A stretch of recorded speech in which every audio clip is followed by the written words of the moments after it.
Hi, it's Fias Taro. Hello, collectives. Okay, so tingnan natin ano naman ang meron ngayong mid-July. Okay, pagdating sa sitwasyon ninyo, ni person. Okay, so yeah, syempre, before tayo mag-start, kung hindi ka pa nakakapag-subscribe, please do subscribe and hit the notification bell para lagi po tayo maging updated sa mga mangyayari pa lang. And syempre, kung may tanong po pagdating sa private reading, just message me sa akin pong FB page for more info. Ganun rin po pagdating kay Perception of Light. Okay? So, yes, and don't forget to follow. Thank you. And sa mga naghahanap po ng healer, kay Kuya Dingsi po tayo lalapit. Okay, so yes.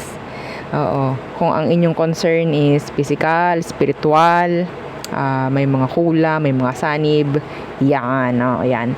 Pwede kayong tulungan ni Kuya Dingsi. Message lang kayo sa kanya. And yes, don't forget to follow yung kanya pong page, ha? Okay, so yan. Salamat. And yes, pagdating naman sa ating mga items, so ito yung ating Evil Eye, all-in-one Evil Eye bracelet. So available in red and black strings. This is adjustable. Ito po yung may initial. Okay, so ito yung wala. Ito yung walang initial, pero same lang sila.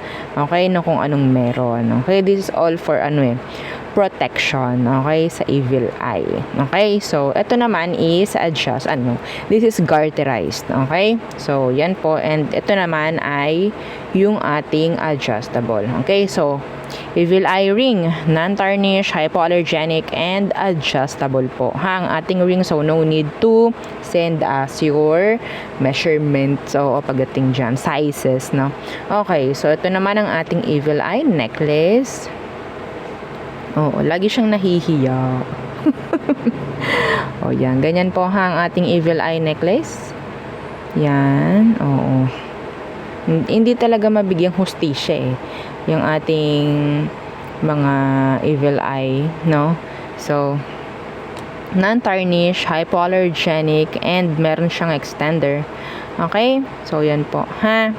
Okay. So, dun tayo sa ating new item na love bracelet. Okay? So, ito siya. Hang on. Lagay muna natin dito itong ating mga cards. Okay. So, ito. Si love bracelet. Okay? So, meron siyang mga precious stones. Okay? Na pwedeng tumulong pagdating sa love. Okay? So, kung single ka, meron kang karelasyon pero ang daming conflict, ang daming problem, mga ganyan. Yes, malaking tulong to. Okay, so meron tayo ditong precious stones para sa love. Magbibigay ng harmony, ng peace of mind. Yung iba.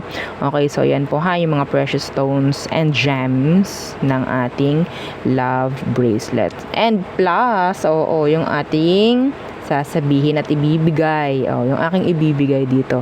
No, plus yun. Syempre. Okay. So, ano bang meron? This is 7 inches long from here to here. This is not adjustable. This is not garterized. Okay? So, ganito siya pag nakasuot. Okay. So, mahirap isuot kapag ako lang, kailangan ipasuot pa, di ba? Yan po. Ha? Okay, ganyan yung ating love bracelet. Okay? See? How nice. And yes, meron siyang, yan dito, stone na parang heart shape. Okay? So, yan po, ha? Made to order. Yes, made to order. So, kung nagpagawa ka, syempre, magkakaroon ka. Syempre, di ba? And, naka-box po yan, ha, kapag inyong marireceive sa ganitong box. Okay? So, yan. Si ating love bracelet. And, syempre, ang ating bida. Diba? Ang bida laging sa huli yan. Okay, ang ating granter necklace. Okay? Ang ating granter necklace. So, non-tarnish, hypoallergenic and 20 inches long ang kanyang chain. Pwedeng gumamit ng ibang chain kung gusto po ninyo. Hindi po siya nakukuha ng separate. Okay? Hindi po makukuha ng pendant lang. Kasama po lagi, no? So, kung gusto nyo palitan, yes, pwede naman. Okay? So, ganyan siya. Kung makikita nyo, yung pendant is, meron siyang acrylic. So, parang meron siyang glass. Ganun rin sa likod. Okay po? So, ganyan po siya, ha?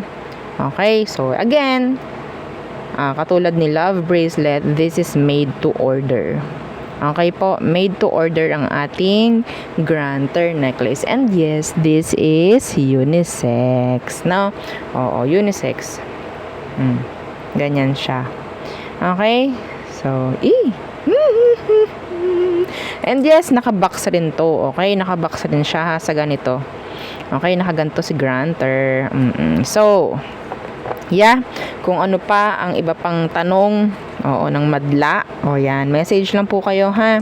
Okay? So, para may entertain kayo ni admin or ako kung wala akong masyadong gawa. Okay? So, let's start your reading, diba?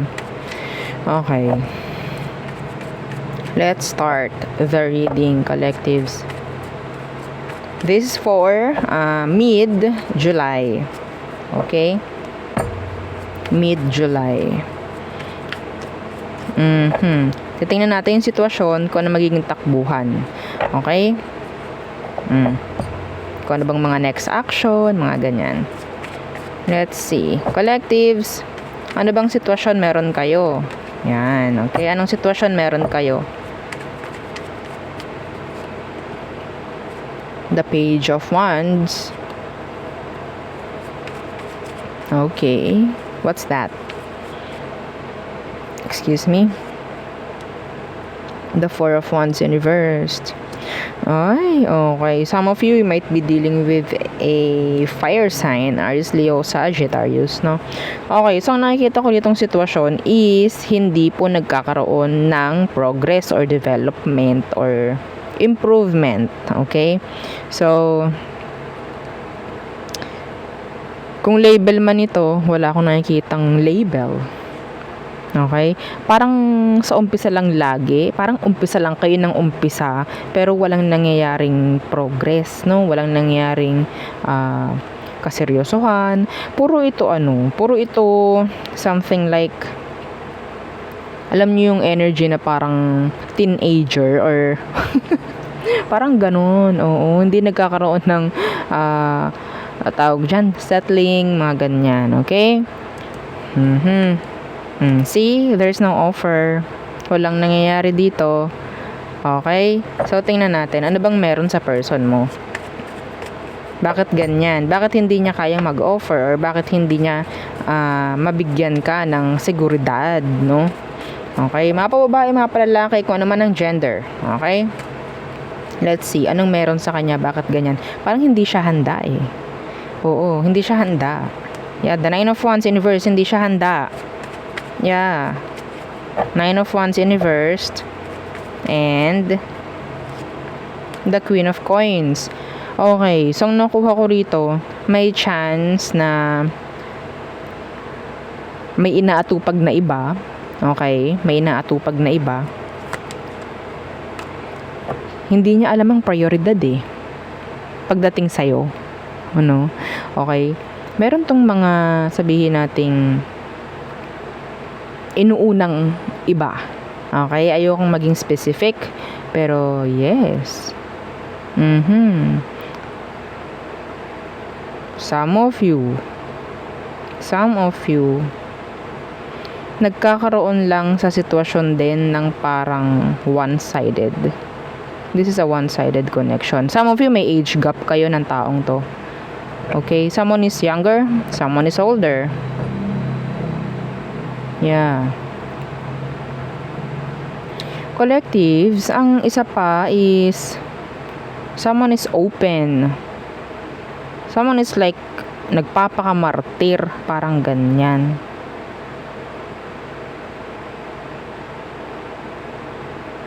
Meron ding energy na nagpapaasa or nagpapakrave Nagpapakrave. I don't know why. Yung parang ayaw ibigay. Yung dapat. Yeah, see? Nagpapakrave.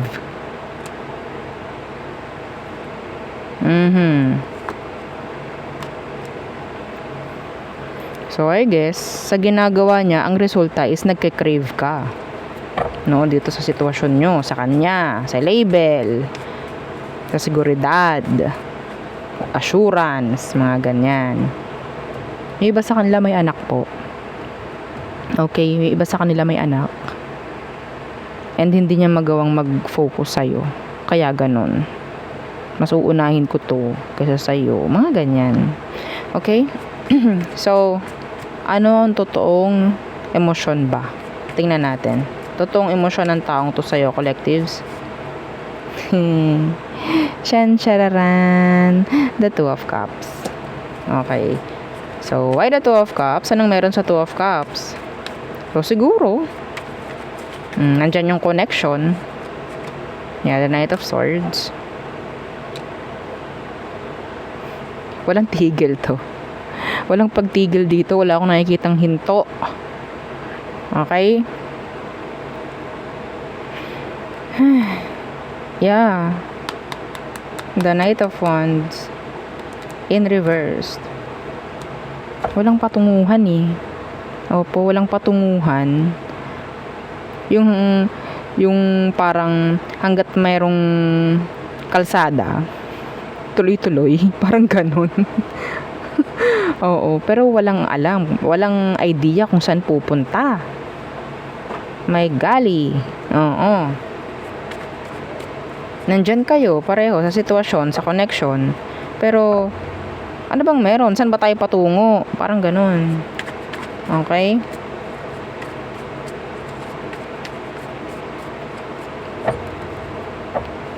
May kulang na rito. Kahit magkasama kayo, ramdam nyo na ang kakulangan. Tingnan natin, next action niya. Ano nang magiging takbuhan? Oo.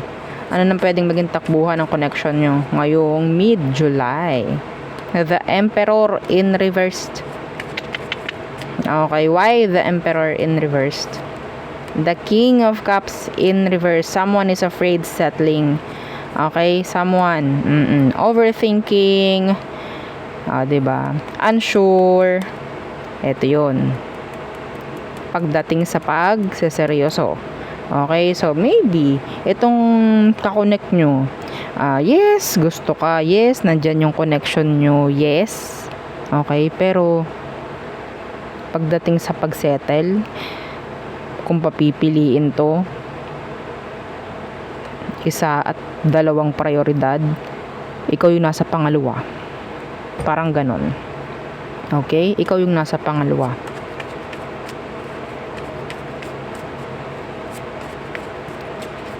Nandyan yung pagiging practical.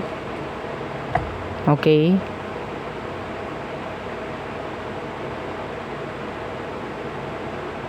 King of Cups in reversed. Hindi niya hindi niya gagawing weak yung emosyon niya. Okay? Kung kailangan niya maging practical to. So, magkakaroon ng weakness. Oo. Pagdating sa inyong connection, this is not stable. Actually, yes. Nandyan lang kayo, pero napaka, sabihin nating weak ng connection. Okay? Weak.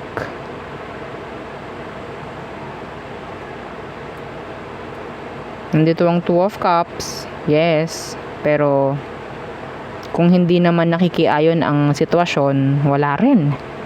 Ang hirap, diba? Okay, so advice for the collectives. Okay, the Three of Swords in reversed. And the Ten of Cups. The Hierophant in reverse.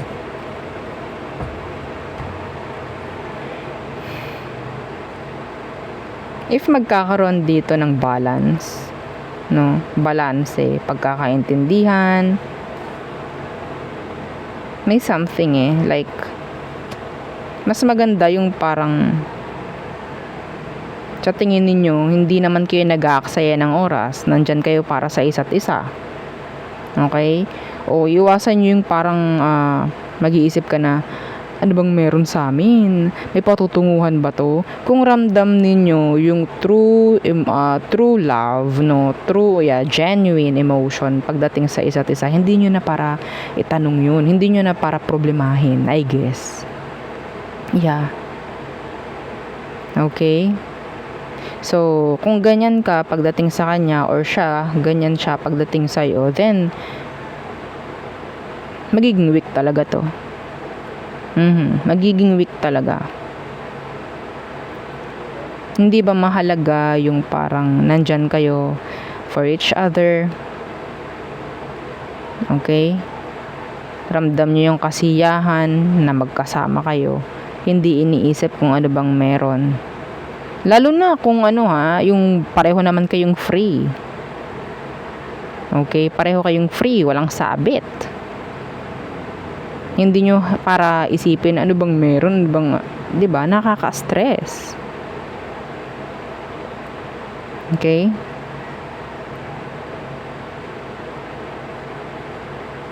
Ano bang meron sa love? Happiness, 'di ba? Contentment. 'Di ba?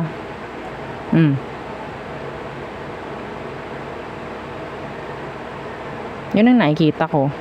Kung ang nakikita mo is yung mga pagkukulang, then maybe may mali ka rin or meron ka ring sabihin nating butas, no? Oo, kung hindi siya ready, hindi mo para problemahin if ever.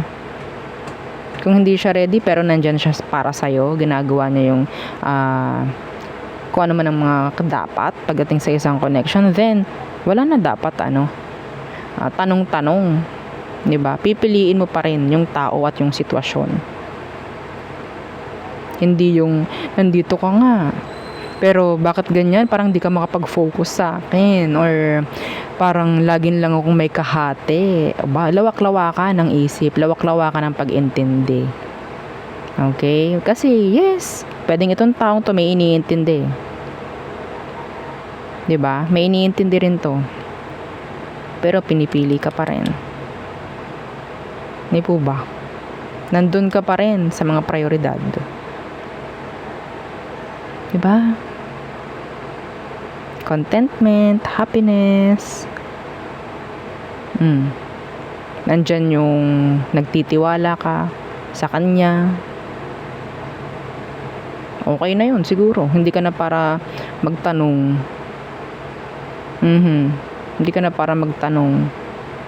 Ano bang meron? Ano bang patutunguhan natin? Hindi na. Yeah, hindi mo na para itanong 'yun, 'di ba? Yeah. Kung ang pakaramdam mo naman ay safe ka, happy ka, nakasama siya, hindi ka na para magtanong. Hindi po ba? Okay. So there. Yan ang ating reading. Oo, para sa mga collectives. Okay. So kayo kaya tong reading, no? Okay, so lawakan ng pag-unawa. Kasi itong taong to, I guess, nilalawakan lang din niya yung pag-unawa sa kung anong meron sa inyo. Okay, again, so yun ang ating reading for you collectives. Yes, don't forget to like, share, and subscribe, and follow our FB page. Thank you! Bye!